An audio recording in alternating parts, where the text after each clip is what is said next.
Shupolabo, Wabro, Waruhod Kudsho, Menhoshomo, Wadamul Olam Amin. Amen. Welcome to the 46th Maronite podcast, the sixth in our series on St John Henry Newman. We now finish our short study of the Tamworth Reading Room, written as 7 letters in 1841 by him. When I first read this masterpiece over 40 years ago, I was struck by its brilliance, although over time I forgot the thread of the argument. But there remained with me the impact of his thought and the sense that a moral clarion call had been issued, deserving and awaiting my more mature consideration. We are now up to the final letter, the 7th, which boasts the fullest sounding of St Newman's summons to sanity and faith. This epistle begins with a consideration of what we can learn from nature if our ultimate inquiry is religious knowledge. St Newman states that nature is confessedly a tissue of antecedents and consequence. We may refer all things forwards to design or backwards on a physical cause. That is, when one examines nature, we can only think in terms of cause and effect. So if I see a kookaburra fly down to my fish pond, I know that the bird, the pond and the fish all came from somewhere, the antecedents he refers to, and that the kookaburra is there because he is looking for a tasty lunch, and when he has it, will fly away, the consequent. We can say that the physical cause of the incident was the kookaburra's hunger, and we can think forward in terms of design. This is part of the cycle of life. We use this kind of knowledge in all our activities. We know not to build a house on muddy ground because it will sink. We know that if we leave the front door open, insects will fly in. But, and this is St Newman's point, we are thinking in terms of natural causes. We do not need to invoke God if we focus narrowly on the kookaburra flying down to the water's edge and peering in. Then, if we continue to examine the phenomena of nature and to think about them in this way, we become accustomed to dispensing with the idea of God, at least in this sphere of inquiry. Hence, later in the same paragraph, he says, I believe that the study of nature, when religious feeling is away, leads the mind, rightly or wrongly, to acquiesce in the atheistic theory as the simplest and easiest. It is but parallel to that tendency in anatomical studies, which no one will deny, to resolve all the phenomena of the human frame into material elements and powers, and to dispense with the soul. To those who are conscious of matter, but not conscious of mind, it seems more rational to refer all things to one origin, such as they know, than to assume the existence of a second origin, such as they know not. It is religion, then, which suggests to science its true conclusions. The facts come from knowledge, but the principles come from faith. The word acquiesce, as in acquiesce in the atheistic theory, is intriguing. The word means to rest satisfied or apparently satisfied, or to rest without opposition and discontent, usually implying previous opposition or discontent. To accept or consent by silence, or by omitting to object. It comes from the Latin acquiesco, to come to rest, to find comfort in, to be satisfied with.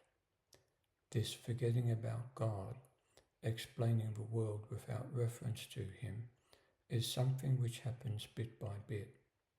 But being what we are, we get used to it and finally, even like it.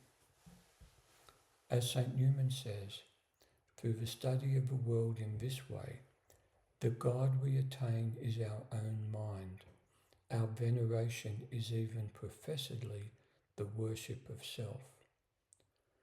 The wonder gained from a study of the marvels of the world, not least of all astronomy, usually comes to make scientists wonder, not at the work of God, but at their own ability to understand the world. As he explains, the truth is that the system of nature is just as much connected with religion, where minds are not religious, as a watch or a steam carriage. The material world indeed is infinitely more wonderful than any human contrivance, but wonder is not religion, or we should be worshipping our railroads. Railroads were the spaceships of the 1840s. He continues, what the physical creation presents to us in itself is a piece of machinery. And when men speak of a divine intelligence as its author, this God of theirs is not the living and true, unless the spring is the God of a watch, or the steam the creator of the engine. Their idol, taken an advantage, though it is not an idol for they do not worship it, is the animating principle of a vast and complicated system. It is subjected to laws, and it is connatural and coextensive with matter.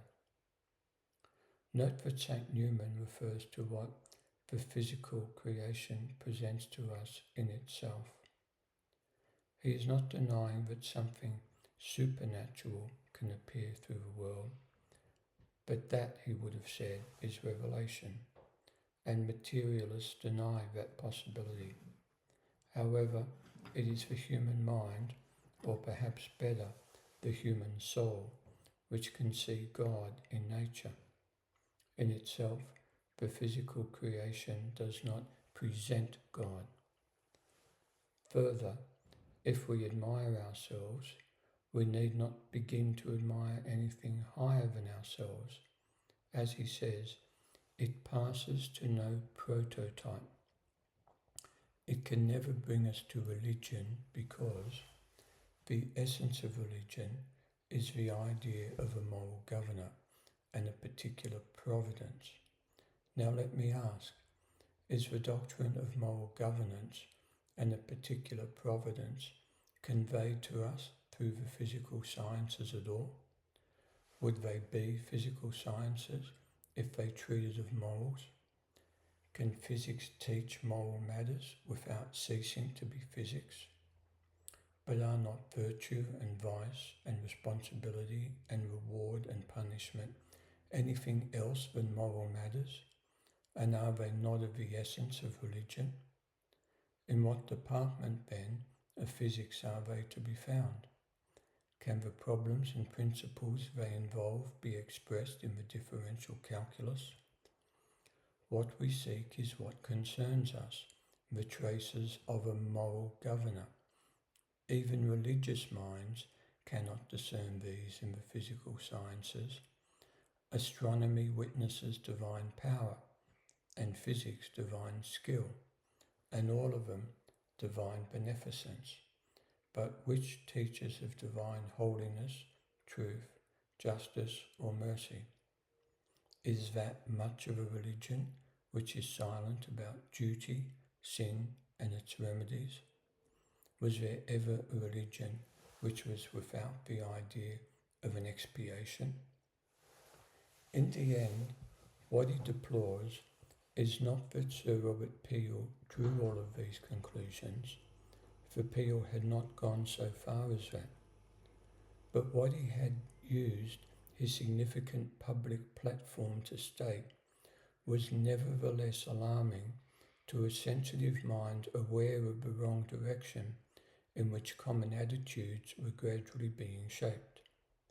Pitt had echoed, and even more, amplified the ideas of the age, and the inevitable result was that he came to the foolishness which St Newman critiqued.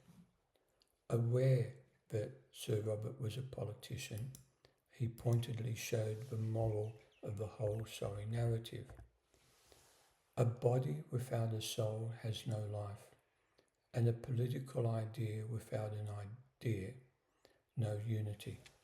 A political party without an idea has no unity. A body without a soul has no life, and a political party without an idea, no unity. St Newman ends the series of letters with these words: intrinsically excellent and noble as are the scientific pursuits, and worthy of a place in a liberal education, and fruitful in temporal benefits to the community, still they are not, and cannot be, the instrument of an ethical training. That physics do not supply a basis, but only materials for religious sentiment. That knowledge does but occupy, does not form the mind. That apprehension of the unseen is the only known principle capable of subduing moral evil, educating the multitude, and organizing society, and that whereas man is born for action, action flows not from inferences, but from impressions, not from reasonings, but from faith. It is then a powerful and satisfying end to what was really too long for an article, but too short and too carefully delineated to justify being a book of its own, except for the undeniable fact that the arguments and ideas expressed in it are of the very highest quality and deserve being retained in a permanent form which can easily be taken off the shelves for reading. Let us now review the overall argument of the Tamworth Reading Room. It has one major thesis, even if these words are never used, that the world by itself is lost, and God and He alone can save it. We get to that point by an exploration and very soon a critique of the idea that learning about science can make us more religious and better people, better in the sense of according to religious ethics. So science can't make us more religious and better people. This can only be the result of grace. We are called to cooperate with the divine plan of salvation, which effectively means the most worthy reception of the sacraments of which we are capable. Then, when we have a certain grasp of the faith, it is quite possible to find the presence of God in the works of nature. The natural world is not the supernatural, and to bridge them, the initiative must come from above, just as a mother must raise the infant to her breast. St Newman's thesis clearly indicates that he thought very little of arguments for the existence of God. While I have neither read all he wrote, nor remembered more than a fraction of what I have read, I do not recall any instance where he spent time on an argument proving the existence of God. In addition to what he says here and in other works about how the whole man must move to believe, and that logic alone is not enough for such a shift, I would identify a great weakness with arguments for the existence of God, a fundamental one which cannot be remedied. By entering upon those arguments, one is tacitly conceding three related fundamental points. First, that it is up to us to find evidence for his existence. Second, that the evidence we want is definitive proof, which allows of no other explanation but God. And third, that if we cannot produce such evidence, then the right thing to do is to give up belief in him. I think this a fair way of looking at the situation. Surely, if we set out to prove the existence of God, expecting or at least hoping to prove this to a friend, then we also expect him to acknowledge that we are correct and to become a believer. But then, if he should have the better of us in the argument, should we not abandon our faith? I do not personally believe that we should ever let go of our religion, but then I do not have any confidence in such disputes. That is the main reason for my position. But the assumption is that logic shall determine what we believe and what we do not. And so, if we cannot logically establish his being, then we should deny him. But logic is a quality of propositions, and as St Newman insists time and again, propositions and disputes about them are not a sufficient rule for life. What makes us act is a faith in certain values which inspire us to do something, a combination of feeling and thought which can be so mixed together that they blend into one attitude. In the absence of such values, we are just drawn or repulsed by our likes and dislikes, our appetites and our aversions. God is not a proposition. He is God, the ultimate being, perhaps even beyond being. Expecting logic and reasoning to be able to find him and produce evidence for him is like expecting a measuring tape to tell us the size of our feelings, the height of our anger, or the depth of our pity. Why not? Height and depth can be measured, can they not? It might seem at first sight paradoxical that the Tamworth Reading Room is itself a logical argument. In fact, a parade ground example of effective logical argument. And logic can be quite useful in showing the weakness of arguments and where they cannot look to philosophy for vindication. But St Newman never said that logic had no legitimate place, no critical role. What he said was that it does. It does have a legitimate place, but then so too does faith. And the two should not usurp the role of each other. It is the privilege of the well-formed and balanced Christian to live in both worlds simultaneously, that of nature and the supernatural, that of reason and of faith. And that ends our discussion of the Tamworth Reading Room. Glory be to the Father, and to the Son, and to the Holy Spirit, now and forever.